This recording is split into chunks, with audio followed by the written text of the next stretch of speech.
கழிவுநீர் தொட்டியை சுத்தம் செய்த 3 பேர் உயிரிழந்திருக்கின்றனர். ஜெயராமனை மீட்கச் சென்றபோது சுந்தரபாண்டியன், மைக்கேலும் மூச்சு திணறி உயிரிழந்திருக்கின்றனர். தேனி கம்பத்தைச் சேர்ந்த ஜெயராமன், கூடலூரைச் சேர்ந்த சுந்தரபாண்டியன், மைக்கேல் ஆகியோர் உயிரிழந்திருக்கின்றனர்.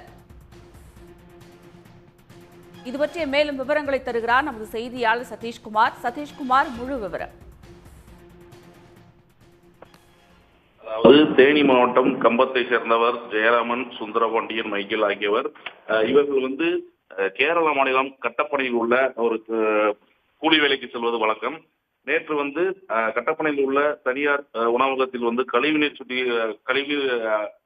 சுத்திகரிப்பு செய்வதற்காக பணியில் ஈடுபட்டுள்ளனர்.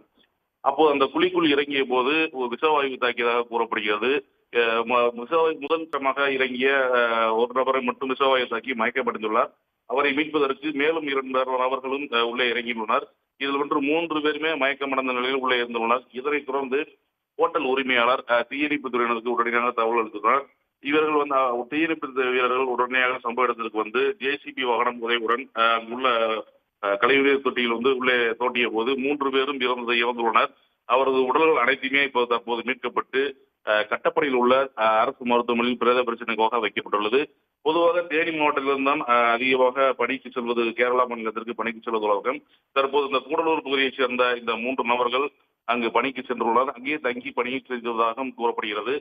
இந்த கழிவுநீர் சுத்திகரிப்பு செய்தவர்கள் 3 நபர்களுமே ஒருவரை காப்பாற்ற மற்ற 2 வரும் உள்ளே இறங்கிய போது 3 நபர்களுமே இறந்துள்ள ஒரு செய்தி இப்ப உறுதி செய்யப்பட்டுள்ளது. நேற்று இரவு முழுவதும் இந்த பணியில் தீயணைப்பு ஒரு 2 மணி நேரத்துக்கு மேலாக இந்த பணியில் ஈடுபட்டு அவர்களது உடல்கள் மீட்கப்பட்டு தற்போது பிரேத பரிசோதனைக்காக கட்டப்பனையில் உள்ள அரசு மருத்துவமனையில் வைக்கப்பட்டுள்ளது. விவரங்களுக்கு நன்றி சதீஷ்குமார்.